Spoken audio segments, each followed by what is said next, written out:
Hello, good evening all. Welcome to the new episode of KD Talks. Today I have a special guest with me, Mr. PM Swami sir, Director EMCA Senior Secondary School, Narayanpur. PM sir, welcome to the KD Talks. Thank you sir, thank you so much. जैसा कि आज हम 23 तारीख को यह interview record कर रहे हैं, बहुत सारे पेरेंट्स जो अभी 2024-25 के लिए अपने नौनिहाल बच्चों का एडमिशन करवाने की सोच रहे हैं या फिर वो इस दौर से गुजर रहे हैं कि हमें कौन से विद्यालय का चयन करना चाहिए। डियर पेरेंट्स, एक विद्यालय का चयन करते वक्त आपके मन में बहुत सारे सवाल होते हैं कि एक हमारे बच्चे के लिए कौन सा स्कूल परफेक्ट होगा, या फिर हमें एक विद्यालय में ऐसी कौन कौन सी विशेषताएं होनी चाहिए जहां पर आप अपने नौनिहाल का एडमिशन करवा सकें।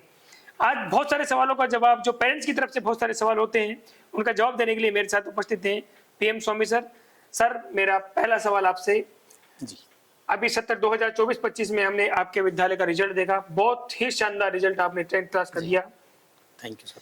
मैं आपकी जानकारी के लिए बताना चाहता हूं कि इनके पास 10th क्लास में 65 स्टूडेंट्स थे इंग्लिश मीडियम के अंदर, उनमें से 35 स्टूडेंट 90% प्लस स्कोर प्राप्त किया है। अगर मैं कहूं तो हर दूसरा बच्चा 90 प्लस से ऊपर गया है। जी। सबसे पहले आपको रिजल्ट के लिए बधाई। क्या कहना चाहेंगे इस शानदार उपलब्धि के ऊपर? सर देखिए, रिजल्ट्स आप देखेंगे इसी साल नहीं, आप पीछे लास्ट ईयर के प्रीवियस जितने भी मेरे रिजल्ट्स रहे हैं 10th क्लास के और 12th क्लास के, तो आप हर साल के रिजल्ट्स आप उठा करके देखेंगे, एनालिसिस करेंगे, तो मेरे 10th क्लास में बोर्ड एग्जाम में अपेयर होने वाले हर एक बच्चे का आप रिजल्ट उठाएंगे देखेंगे तो आपको लगेगा कि हर साल मैं लगभग आधी क्लास मेरे इस एग्जाम बोर्ड एग्जाम में बैठने वाले जो स्टूडेंट होते हैं उसमें 50% स्टूडेंट्स हमारे 90 प्लस अचीव करते हैं।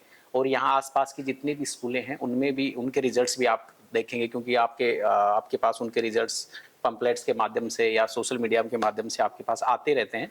तो उन सभी रिजल्ट्स को अगर आप उठा करके आप देखेंगे कि किसका रिजल्ट बेटर रहता है हर साल, तो आप देख पाएंगे मेरे विद्यालय में पढ़ने वाला हर दूसरा बच्चा 90% को स्कोर करता है। लास्ट ईयर भी मेरे 10th क्लास के बच्चे 24 बच्चे 90 प्लस थे।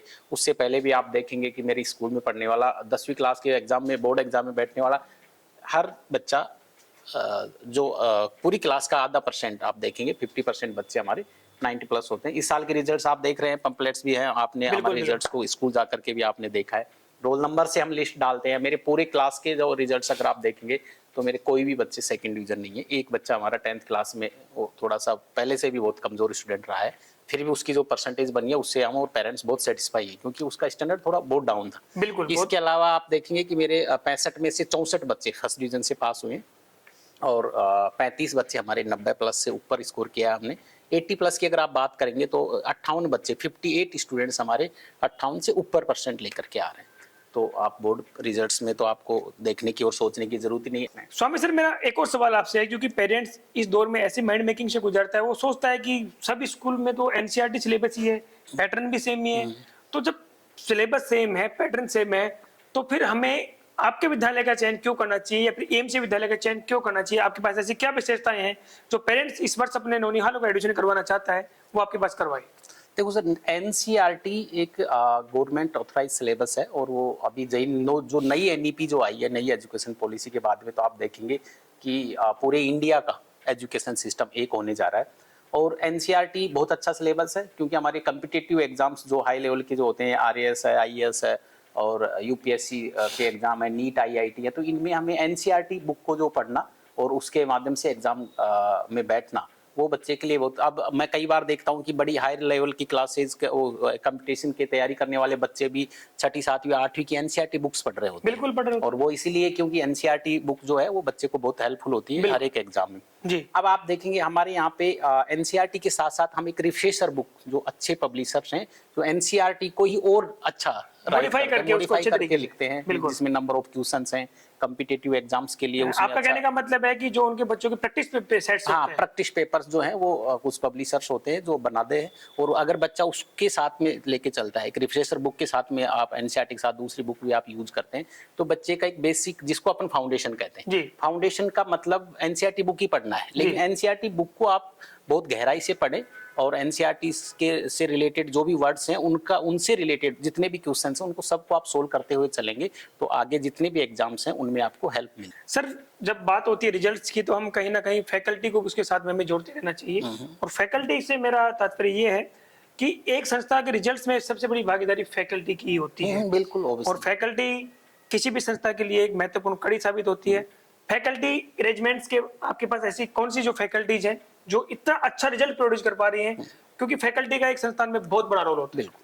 देखिए सर, मेरे यहाँ पे हायर लेवल की जो फैकल्टीज हैं, जैसे आप अप टू सीनियर क्लासेज जो पढ़ाने जी। वाले स्टाफ हैं, उनमें मोस्टली टीचर्स हमारे बहुत पुराने स्टाफ हैं। स्टार्टिंग में उनके रिजल्ट्स या उनका जो परफॉर्मेंस है थोड़ी डाउन रहती है, लेकिन साल दर साल उनमें बहुत इंप्रूवमेंट होते जी। हैं। और अभी आप देखें, मेरे जो मैथ पढ़ाने वाला मिस्टर अनिल स्वामी है, वो नीमका थाना के रहने वाले, पिछले 7 साल से वो हमारे मैथ की सेवाएं दे रहे हैं। बिल्कुल, मैं आपको बीच में रोकना हाँ। चाहूंगा सर। मैथ में मैंने सुना है आपके कितने विद्यार्थियों के 100 में से 100 आए? मेरे 19 बच्चे हैं जिन्होंने 100 out of 100 score 100 out of 100, और अगर आप 19 बच्चों के? हाँ, 10th क्लास के बोर्ड एग्जाम में 100 आउट ऑफ 100 स्कोर करने वाले 19 बच्चे हैं।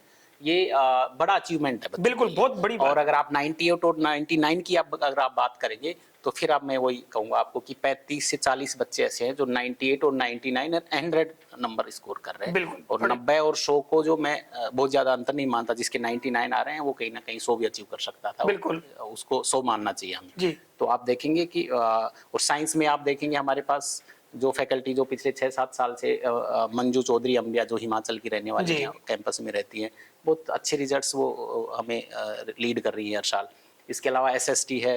एसएसटी आज अभी आप देखेंगे एसएसटी को लेकर के पहले अभी 2 साल 3 साल पहले आप जाएंगे तो सभी बच्चे साइंस की तरफ दौड़ रहे थे। जी। अब इन 2-3 साल से आप देखेंगे आर्ट्स की तरफ बच्चे जाना शुरू हो गए हैं। बिल्कुल। वो इसलिए क्योंकि हम लोग एक अच्छी फैकल्टी हम उसको स्कूली लेवल पे उपलब्ध करवाते हैं, जिससे बच्चे में एक इंटरेस्ट क्रिएट होता है कि मुझे साइंस नहीं, मुझे आर्ट्स पढ़ना है, मुझे एसएसटी पढ़नी है। क्योंकि वो टीचर ही एक बच्चे के अंदर वो इंटरेस्ट क्रिएट करता है। अगर अच्छा टीचर है तो उस बच्चे को वो 10th के बाद में आर्ट्स की तरफ जाने के लिए भी प्रेरित करता है। और आर्ट्स में बहुत सारे कैरियर ऑप्शंस हैं जो बच्चे career आगे जा option करके है। बहुत बच्चे अच्छा कर सकते हैं। अभी और इसका सबसे बड़ा कारण एक और है कि जो बच्चे मेडिकल लाइन वाले जो है, जो नीट भी जाना चाहते हैं, तो नीट का जो आप देखेंगे कि जो सक्सेस रेशो है वो बहुत कम है। इसलिए बच्चे जो हमारे जो पिछले जो पुराने बच्चे हैं जो इस चीज को फेस कर रहे हैं, उन बच्चों के साथ में आप कंपेयर करेंगे या उन बच्चों ने दूसरे बच्चों को मोटिवेट किया है कि नीट इतना इजी नहीं है, आप इतनी मेहनत में दूसरे सेक्टर में जाकर के भी इससे बेस्ट अचीवमेंट ले सकते हैं। तो बच्चे अब आर्ट्स की तरफ भी जाने लगे हैं। बिल्कुल सर, मेरा अगला सवाल किड्स से रिलेटेड रहेगा, क्योंकि जब एक बच्चा पैदा होता है उसके बाद में जब पहली बार स्कूल जाना स्टार्ट करता है तो माता पिता की अपेक्षाएं कहीं ज्यादा होती हैं, क्योंकि जब माता पिता के सपने होते हैं, वो जब बच्चा छोटा होता है तो बिल्कुल, माता पिता के बिल्कुल, सपने होते हैं, फिर बिल्कुल, जब जैसे जैसे बच्चा बड़ा होते जाता है बिल्कुल, तो फिर वो बच्चे के खुद के सपने हो जाते हैं। बिल्कुल। जब कोई पेरेंट्स अपने बच्चों का, अगर मैं कहूँ स्पेशली मेरी बेटी का भी, जब मैंने पहली बार आपके पास एडमिशन करवाया था, और मैं व्यूवर्स का ध्यान आकर्षित करना चाहूंगा कि जब मेरी बेटी 3.5 साल की थी महज, तब वो पीएम सर के पास स्कूल जाने लग गई थी। और मैं ये बात इंटरव्यू में नहीं कह रहा हूँ, ये बात मैंने फील किया है कि वो स्कूल को जाकर के इतनी उत्साहित होती थी कि मैं जब उसको कई बार कहता था बेटा मैं आपको स्कूल छोड़ने के लिए चलता हूँ, तो वो नहीं कहती नहीं मैं आपके साथ नहीं जाऊंगा। मैंने क्यों? बोला मैं बस में ही जाऊंगा। तो ये ऐसा माहौल जो आपके चाहे बस में हो चाहे स्कूल में हो, उसको आपने प्रोवाइड करवाया। बच्चे हमारे विद्यालय में जो आते हैं, अब स्पेशली छोटे बच्चों की बात करें, देखिए पेरेंट्स के पास बच्चे बड़े भी होते हैं छोटे भी होते हैं, लेकिन छोटे बच्चों को लेकर के पेरेंट्स काफी सेंसिटिव होता है और उसको ये श्योरिटी चाहिए होती है कि उसका बच्चा जहाँ जा रहा है वहाँ पे प्रॉपर उसको संभालने वाला। कि कई बार ऐसा होता है कि बच्चा जो अपने नित्य क्रियाएं भी नहीं करके आता है और स्कूल में आकर के उसको फ्री होना होता है, तो उसके लिए हमारे पास स्पेशल हम रखते हैं जो भी है उनको केयर करने वाले। इसके अलावा क्लास में जब टीचर्स के सामने बच्चा जाता है तो टीचर जो होते हैं वो बच्चे को इतना इंटरेस्टिंग सब्जेक्ट लेकर के या इंटरेस्टिंग तरीके से उसको एक क्लासरूम का माहौल देते हैं कि बच्चे उसको बड़ा इंटरटेन करते हैं और उनको स्कूल में आना अच्छा लगता है। कई बार आप देखेंगे बहुत सारे बच्चे ऐसे होते हैं जिनको हम छुट्टी भी जब बोलते हैं कि बेटा कल छुट्टी रखेंगे, तो बच्चे नहीं सर रहने दो, छुट्टी नहीं करनी, स्कूल में ही बुला लो आप। तो इससे क्या एक क्रिएटिव और इंटरेस्टिंग एजुकेशन जो है वो बच्चे को आकर्षित करती है और स्कूल में बच्चे ज्यादा और छोटे बच्चों की अगर आप बात करेंगे तो छोटे बच्चे तो स्पेशली मुझे लेके बहुत खुश होते हैं बच्चे, बिल्कुल, क्योंकि मैं बच्चों के साथ में बहुत घुल मिल करके रहता हूँ, क्लास में भी जाता हूँ। मेरे छोटे बच्चों से मैं 8-6 क्लास से ऊपर वाले बच्चे वो मेरे से थोड़ा डरते हैं, लेकिन इनसे छोटे बच्चे सारे मेरे फ्रेंड बन के रहते हैं। उनको बहुत अच्छा लगता है कि उनको कोई दिक्कत है, किसी टीचर ने भी अगर उनको डांटा है तो वो मेरे पास कंप्लेन लेके आते हैं कि सर हमें इस तरह की परेशानी। इसी से जुड़ा मेरे को किस्सा याद आ गया। तो मेरी बेटी एक बार आपके पास आई कार्ड के लिए चली गई थी कि आप मुझे आई कार्ड कब देने वाले हैं? बिल्कुल, क्योंकि उसके नाम में करेक्शन की वजह से काफी समय लग गया। मेरा बहुत वो है कि पीएम सर हैं तो बस बच्चे बहुत अच्छा फील करते हैं। और सर एजुकेशन देखो होनी भी यही चाहिए और होती भी है कि बच्चा स्कूल आने से ना कतराए। बिल्कुल। स्कूल जब आएगा तभी वो बच्चा सीख पाएगा। बिल्कुल। पीएम सर, बहुत सारे विद्यालय नारायणपुर के कहें या फिर बानसूर के कहें, कोटपुतली के कहें, अलवर के कहें, कहीं के भी मानो थाना का XYZ, जी। इस एक नया एक ट्रैक चला है, वो होता है टैलेंट सर्च एग्जाम या फिर कहें स्कॉलरशिप एग्जाम। ये कहीं ना कहीं मैं इसको गलत नहीं मानता हूँ। जो वादे इस पंपलेट्स के अनुसार जो लोग करते हैं वो बहुत सारे लोगों को ठीक है, निभाते भी ठीक, हैं, बिल्कुल। वो उनको देते भी हैं। लेकिन बहुत सारे ऐसे संस्थान हैं जो पंपलेट्स में बड़े बड़े वादे तो करते हैं, हाँ। लेकिन फिर पेरेंट्स उनके चक्कर में अन्य जगह जो स्कूली का जो वातावरण होता है उनको फोन देखो, करके कहता है कि ये क्या माहौल है। क्या कहना चाहेंगे इसके ऊपर, क्योंकि देखो। करता एक है, हाँ, खामियाजा हाँ, सभी नहीं, संस्थानों को मैं भुगतना आपको पड़ता है। बताता हूँ। स्कॉलरशिप एग्जाम करवाना बुरी बात नहीं है और होने चाहिए स्कॉलरशिप एग्जाम। स्कॉलरशिप एग्जाम से क्या बच्चे को एक तो एक अपने स्कूल से दूसरे स्कूल में जाकर के एग्जाम में बैठने का और नंबर ऑफ स्टूडेंट्स के साथ में एग्जाम में अपेयर होने का एक चांस मिलता है, जिसमें बच्चा सीखता है। और इस एग्जाम में जो बच्चा बैठता है उसको हम सब लोग ही कर रहे हैं, जो स्कूल जो अच्छी स्कूलें जो चल रही हैं या फिर अपना जो जिस तरह से अपनी स्ट्रेटजी होती है स्कूल की, उस हिसाब से सब लोग अपना एक स्कॉलरशिप। और अभी आप देखेंगे 2-3 साल से तो ये स्कॉलरशिप एग्जाम करवाने का एक बड़ा ट्रेंड चला है ट्रेंड स्कूलों चला है, में, बिल्कुल। कि उससे एक डाटा इकट्ठा हो जाता है स्कूल वाले के पास में और फिर वो कॉल करके पेरेंट्स को तरह तरह के लोभ लालच लुभावनी बातें करके वो एडमिशन का ही कहीं हमारा इंटेंशन होता है कि हम स्कॉलरशिप एग्जाम करवा के एडमिशंस को जी, बढ़ाना है। बिल्कुल। ये सबसे पहला उद्देश्य होता है। अब इसमें ये होता है कई बार क्या होता है कि हम पेरेंट्स के साथ में गलत कमिटमेंट कर लेते हैं या फिर कि एग्जाम में हमारे यहाँ ज़्यादा से ज़्यादा बैठे तो हम कुछ लूज कमिटमेंट्स पेरेंट्स के साथ कर लेते हैं और वो फुलफिल नहीं कर पाते। नहीं कर पाते। जैसे लाइक स्कॉलरशिप, कैश स्कॉलरशिप का कई बार हम वादा कर लेते हैं कि कैश किया मिलेगा। फिर हम उसको जब बुलाते हैं पेरेंट्स, बच्चा कैश स्कॉलरशिप के चक्कर में स्कूल भी आता है, फिर पता चलता है कि आप एडमिशन करवाएंगे तो ही आपको हम इस फीस में छूट देंगे। तो इस तरह की, क्योंकि बच्चा यदि आपके स्कॉलरशिप एग्जाम किसी दूसरी स्कूल का बच्चे ने अगर अच्छा स्कोर किया है तो वो उस स्कूल की उपलब्धि है, उस स्कूल की वो क्वालिटी है कि किसी दूसरी स्कूल का बच्चा आपके एग्जाम में बैठ करके और उसने टॉप किया है। तो ऑब्वियसली सबको पता है कि अगर मेरा बच्चा दूसरी स्कूल में जाके उसके एग्जाम को क्रैक कर रहा है या उसको टॉप कर रहा है बिल्कुल। तो क्वालिटी मेरी स्कूल की आपके है, पढ़ाई हुए उस बच्चे हैं। एग्जाम करवाने वाले स्कूल की क्वालिटी नहीं है वो। तो इस तरह से आप देखें कि बच्चे इससे इस स्कॉलरशिप एग्जाम में जो बैठते हैं उस समय बड़े उत्साहित होते हैं, लेकिन जब परिणाम आते हैं फाइनल, जब हम उसको बच्चे को मोटिवेट नहीं करते हैं या उसका जो रिवार्ड्स होते हैं वो जी। उसका जो उसको कह के जो एग्जाम दिलाया गया है वो नहीं मिलते हैं, तो पेरेंट्स और बच्चे दोनों ही निराश होते हैं और ये हम स्कूल वालों के लिए अच्छी इमेज नहीं बन पाती है उससे। बिल्कुल। तो जो एग्जाम करवा रहे हैं उसकी इमेज तो खराब होती है, उसके साथ साथ अदर स्कूल्स भी अगर इसके बारे में सोचते हैं तो उनको भी इस चीज का बड़ा खामियाजा भुगतना पड़ता है। नुकसान उठाना पड़ता है। बिल्कुल। पीएम सर, मेरा एक और सवाल आपसे है। मैं अभी कुछ दिनों पूर्व जब आपके विद्यालय में विजिट किया था तो आपने कहा था कि इस बारे में एक नया कॉन्सेप्ट लेकर के आ रहे हैं। वो कॉन्सेप्ट क्या है जिसको आपने सुपर 60 फाउंडेशन बैच का नाम दिया है? देखिए अभी सर इस सुपर 60 पे मैं थोड़ा सा आपको बताना चाहूँगा। सुपर 60 हमारा हमने एक बैच स्टार्ट किया है जिसमें हमें 60 बच्चे 60 स्टूडेंट्स को एडमिशन देना है और वो 6 क्लास में हमारे एडमिशन होंगे। अभी मैं देख पा रहा हूँ कि हमारे बच्चे बहुत अच्छी परसेंटेज लेकर के बाहर जाते हैं। नीट IIT के एग्जाम में अभी हमारे यहाँ आसपास के जो क्षेत्र में आप देखेंगे कि बच्चे नीट की तरफ ज्यादा दौड़ रहे हैं और नीट वाला एग्जाम इतना इजी एग्जाम नहीं है, बहुत बड़ा, इंडिया का बहुत बड़ा एग्जाम होता है नीट एग्जाम। और वहां पे जाकर के बच्चे यहाँ से तो अच्छी परसेंटेज लेके जाते हैं लेकिन वहां जाके वो डिफीट हो जाते हैं।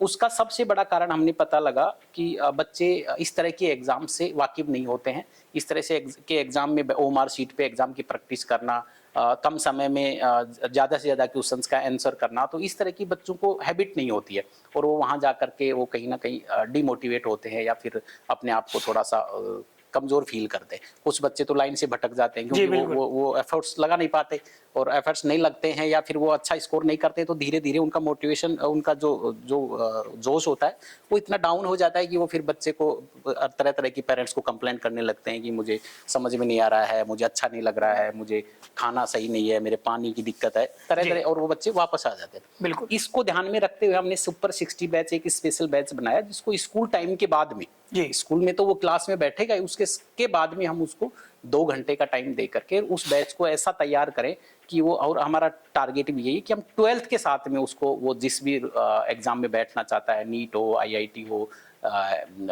CUT हो या दूसरे अदर एग्जाम्स जो 12th लेवल के साथ एग्जाम दिए जाते हैं, उन एग्जाम्स में बैठ करके उस एग्जाम को वो इजीली और बहुत अच्छी परफॉर्मेंस के साथ में क्रैक करे, इसकी हम उसको हैबिट डालेंगे, उसको प्रैक्टिस करवाएंगे और उसको एडिशनल उसकी स्किल्स जो है डेवलप होंगी।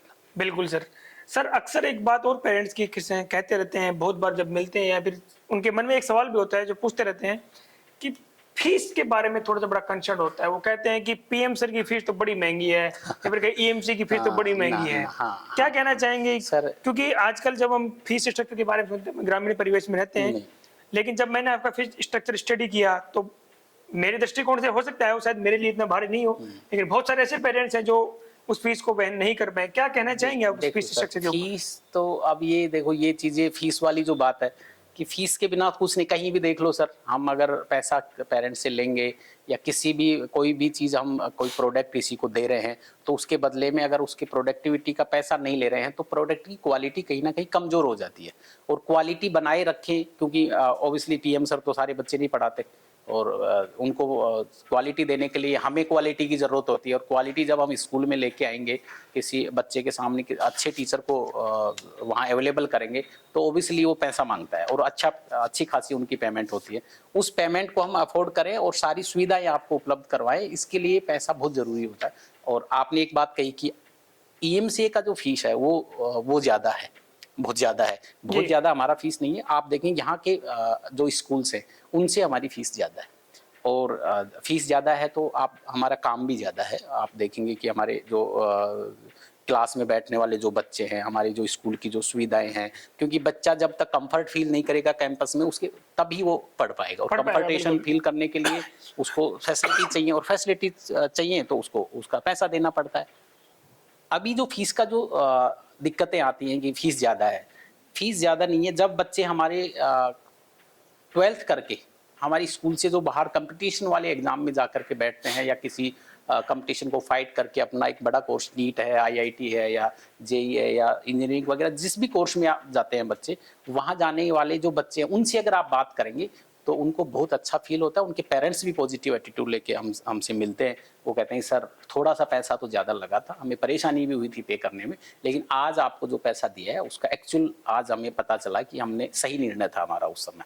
तो आप फीस का बड़ा इशू नहीं है। और एजुकेशन आज आपको पता है कि एजुकेटर्स जो होते हैं वो सस्ते नहीं रहे हैं, वो पैसा लेते हैं और आपके बच्चे को पिछले कुछ दिनों पूर्व मैंने विद्यालय का निरीक्षण किया या फिर कहूँ कि मैंने विजिट किया, तब मैंने वहां देखा एक बड़ा कंस्ट्रक्शन का काम अभी आपने चला रखा है। तो क्या उसके पीछे विजन है? आप क्या ईएम से नया करने वाला है? कंस्ट्रक्शन तो सर क्या एक्चुअली देखो, हम क्या गांव में स्कूल चला रहे हैं और हमारे पास बहुत ज़्यादा फंड होता नहीं है और हम धीरे धीरे सुविधाएं डेवलप करते हैं। तो साल दर साल आप देखते हैं कि मेरे यहाँ स्कूल में छोटा मोटा काम मैं करवाता रहता हूँ।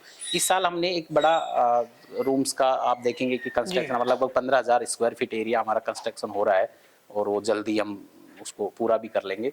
उसके पीछे जो बच्चे नीट और आईआईटी के लिए एक सीकर और कोटा का जो एक चस्का लगा है पेरेंट्स को कि हर दूसरा बच्चा सीकर पढ़ना चाहता है, हर दूसरा बच्चा कोटा जाना चाहता है। और वो क्यों जाना चाह रहा है कि वहाँ वो चाहता है कि क्लासरूम के साथ साथ उनको एक फाउंडेशन का वो मिले। और फाउंडेशन का मतलब ये होता है कि उस बच्चे को अपनी क्लासरूम की पढ़ाई के साथ साथ उसको उसी सब्जेक्ट की एक बहुत ज़्यादा गहराई के साथ में या अदर बुक्स के साथ में उसकी पढ़ाई हो ताकि वो उस कंपटीशन को क्लियर कर सके। इसलिए हमने ये जो इंफ्रा जो हम डेवलप कर रहे हैं इसका हमारा मुख्य उद्देश्य है कि हम नेक्स्ट ईयर फाउंडेशन कंप्लीट बहुत अच्छा सेटअप के साथ भी हम स्टार्ट करना चाह रहे हैं। और दूसरा हमने सीबीएसई केंद्रीय बोर्ड में हमने अब सब कुछ ठीक रहा और आप लोगों का आशीर्वाद रहा तो नेक्स्ट ईयर हम सीबीएसई में भी स्विच कर जाएंगे। और यहाँ पे लोगों की भी बहुत डिमांड है कि हमारे यहाँ पे एक सीबीएसई स्कूल एफिलिएटेड स्कूल होना चाहिए और जिससे सीबीएसई ऑब्वियसली थोड़ा क्वालिटी राजस्थान बोर्ड से अच्छी क्वालिटी वो मेंटेन करते हैं। तो हम चाह रहे हैं कि हम सीबीएसई में स्विच हो जाएं, इसलिए भी हम कंस्ट्रक्शन का काम हमने चलाया हुआ है। बिल्कुल सर। मेरा सेकंड लास्ट सवाल आपसे वो है सवाल कि बहुत सारे जो अभिभावक जो अपने बच्चों को सोचते हैं कि हम पढ़ाई तो ईएमसी में करवाएं, लेकिन वो बहुत दूर के पेरेंट्स होते हैं या फिर वो चाहते हैं कि उनका बच्चा एक ऐसे माहौल में रह करके ही पढ़ाई करे जिसको हम कहें हॉस्टल। जी, आपके पास हॉस्टल की क्या सुविधाएं हैं? क्योंकि मैंने अभी 2 साल में अगर कोई मैं लगभग 100+ इंस्टीट्यूशन के साथ मिलकर के काम करता हूँ और ये बात मैं दावे के साथ कह सकता हूँ कि मैंने अभी तक आपसे अच्छा हॉस्टल किसी का भी नहीं देखा। और ये बात मैं नहीं कह रहा हूँ, आप आकर के विजिट भी कर सकते हैं। तो क्या ऐसे प्रावधान है ईएमसीए में हॉस्टल के साथ में पढ़ाई के, और क्या कहना चाहेंगे? साथ ही मेरा एक और सवाल इससे जुड़ता हुआ है कि ट्रांसपोर्ट फैसिलिटी आपकी कहाँ-कहाँ अवेलेबल है, उसके बारे में क्या कहना देखो, चाहेंगे? ट्रांसपोर्ट फैसिलिटी को अपन क्लियर करते हैं। ट्रांसपोर्ट फैसिलिटी लगभग हमारे नारायणपुर के 15 किलोमीटर की रेडियस, आप चारों दिशाओं में कहीं भी आप चाहेंगे वहीं पे आपको ट्रांसपोर्ट फैसिलिटी मिलेगी। 15 किलोमीटर की रेडियस तक हमारी गाड़ी जाती है, इससे ज़्यादा नहीं जा पाती, क्योंकि फिर दूसरे नए शहर की तरफ हम जाते हैं तो बच्चों का रुझान दूसरे सिटी की तरफ होता है, तो वहाँ पे क्या बहुत ज़्यादा संख्या में बच्चे आ नहीं पाते हैं। तो 15 किलोमीटर की रेडियस में आप चारों दिशाओं में जहाँ भी चाहेंगे वहाँ गाड़ी आपको उपलब्ध हो जाएगी। गाड़ी में आप देखेंगे कि हमारे ही मैं मानता हूँ ऐसा कि मेरे विद्यालय में कोई भी गाड़ी 2 राउंड नहीं करती है। सभी गाड़ी अपने बच्चे लेकर के स्कूल पहुंचती हैं। 10 विदिन 10 मिनट्स में बच्चे सब स्कूल कैंपस से बाहर हो जाते हैं। 10 मिनट में सुबह मॉर्निंग में आके असेंबली में इकट्ठे हो जाते हैं। हॉस्टल तो आप जो बता रहे हैं कि भाई हमारा हॉस्टल आप 200-300 इंस्टीट्यूट से जुड़े हुए हैं और कहीं भी आपने ऐसा नहीं देखा है। हाँ, बिल्कुल आप ठीक कह रहे हैं। हॉस्टल में हमने कोशिश करी है कि बच्चे हमें कम रखने और बच्चे को सुविधाओं के साथ साथ उसकी पढ़ाई, बिल्कुल। क्योंकि कई बार क्या होता है कि हम थोड़े से पैसे के लालच में बहुत सारे बच्चे भर लेते हैं, तो वहाँ पे क्वालिटी मेंटेन नहीं होती है। एक रूम है जिसमें 2 बच्चे रहते हैं, अटैच लैट्रिन बाथरूम है। बच्चे को जो हाई लेवल के एग्जाम्स देने वाले स्टूडेंट्स होते हैं उस लेवल पे हम बच्चे को यहाँ फील करवाते हैं। ईएमसी का एक और पार्ट है साइंस गुरुकुल, हाँ, जो कि आपका साइंस। कक्षा 6 से 12 तक संचालित जी, होता है। जी। उसके भी रिजल्ट्स के बारे में मैं आपसे जानना चाहूंगा, क्या उनके रिजल्ट्स हैं, क्या उनका विजन है? साइंस गुरुकुल के बारे में आप क्या कहना चाहेंगे? हाँ, देखो, साइंस गुरुकुल हमारा हिंदी मीडियम स्कूल है, जो हम 3 लोग मिलकर के हिंदी मीडियम को संचालन करते हैं। मिस्टर धोनीलाल सैनी हैं, डीएल सर के नाम से जाने जाते हैं, विजेंद्र सिंह शेखावत जी हैं और मैं हूँ। और पूरा जो उनका जो मैनेजमेंट है वो उनके हाथ में होता है। और यहाँ के आसपास के एरियाज में, क्योंकि उनका एक अपना बड़ा एक क्रेज है विजेंद्र जी और धोनीलाल जी का, और उनके पास एक टीम है बड़ी, जो फिजिक्स वाले सर हैं, प्रदीप सर हैं, महेंद्र सर हैं, राम कुमार जी हैं और दूसरे एक घनश्याम जी योगी जी हैं। तो इन सबको यहाँ लगभग जो हमारी विद्यालय में पढ़ने वाले बच्चे या जो हमारा जो एरिया पड़ता है उसमें सब लोग उनसे वाकिफ है। और उन्होंने क्या किया, कितने बच्चे उन्होंने पढ़ाए, जो कहाँ कहाँ किस तरह से वो सेट हैं, उन सब का अपना एक उसके बारे में सब लोग वाकिफ हैं। और हिंदी मीडियम में तो आपको कहीं सोचना ही नहीं चाहिए मेरे ख्याल से, कि आपको अगर एडमिशन लेना है 6ठी से 12वीं तक, या साइंस फैकल्टी में आपको बच्चे को एडमिशन देना है कि 11वीं 12वीं में बच्चा आपका पढ़े, तो आपको साइंस गुरुकुल के अलावा आपको नहीं सोचना चाहिए, क्योंकि आपने सारी चीज़ें देखी हैं। और जो हमारी जो फैकल्टी, हमारी उस हिंदी मीडियम संस्थान का सबसे जो विशेष बात है वो आप देखेंगे कि हमारे यहाँ स्थायी फैकल्टी है। जो भी आप टीचर्स हैं वो सभी स्थायी हैं, परमानेंट हैं, बदलते नहीं हैं। पिछले 7 साल से आप देखेंगे कि सभी टीचर्स एक ही जगह एक साथ एक इंस्टीट्यूट में काम कर रहे हैं, कोई फैकल्टी चेंज नहीं होती है। इसके साथ साथ हम हिंदी मीडियम में फाउंडेशन की क्लासेज भी हमारे यहाँ चल रही हैं, जिनका हमारा एक पहला बैच है। 56 स्टूडेंट्स हैं हमारे उस हिंदी मीडियम के बैच में, और नेक्स्ट ईयर वो बच्चे नीट के एग्ज़ाम में बैठेंगे। और हम सब लोग बड़े आश्वस्त हैं कि हमारे बच्चे बहुत अच्छा स्कोर करेंगे। और हमारी ये कोशिश है कि 4 से 5 बच्चे 12th के साथ हमारे यहाँ से फाउंडेशन करके बच्चे नीट में क्वालिफाई करें।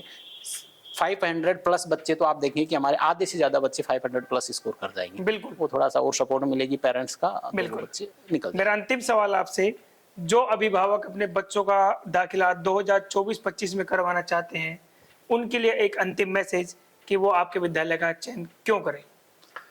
देखिए, पेरेंट्स जो एडमिशन करवाता है वो कई चीज़ें देखता है, और हर पेरेंट्स चाहता है कि मेरे विद्यालय में मेरे बच्चा जहाँ पे जाता है अलग अलग तरह की सुविधाएं हों।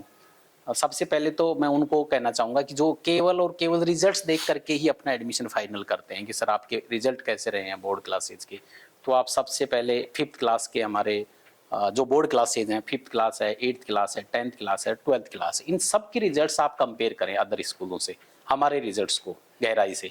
यदि हम उन सब रिजल्ट्स में अव्वल पाए जाते हैं, सभी रिजल्ट्स में अगर यदि हम अव्वल पाए जाते हैं, तो आप हमारी विद्यालय में एडमिशन करवाएं। अदरवाइज आपको लगता है कि नहीं सर आप डाउन हैं और आपसे अच्छे और हैं, तो आप वहाँ चले जाइए। अब आपका जो एटीट्यूड है, जो आप चाहते हैं कि एक मेरे बच्चे की स्कूल में ये सुविधाएं होनी चाहिए, वो यदि हैं तो आप हमारे यहाँ एडमिशन करवाएं। नहीं है तो आप हमें भी सजेस्ट करें कि सर आप ये और चीज़ें डेवलप करें, ये चीज़ें आप बनाएं, ताकि हम उसको सुधार कर सकें। बिल्कुल और सर। आपके बच्चे को अच्छा दे सकें। Thank you so much sir, आपने इतना मूल्य समय Thank दिया you, हमें। sir। हाँ, और समय- जो भी पेरेंट्स इस वीडियो को देख रहे हैं, मैं आपको एक बात जरूर कहना चाहूंगा कि आप कहाँ अपने बच्चे का दाखिला करवाते हैं, आपका खुद का चयन हाँ, है। चैन। लेकिन आप अपने बच्चे का दाखिला करवाने से पहले उन सभी चीजों की एक बार जांच जरूर करें जो आप सोचते हैं कि मेरे बच्चे की जिस स्कूल में पढ़े वो उस स्कूल में है या नहीं है।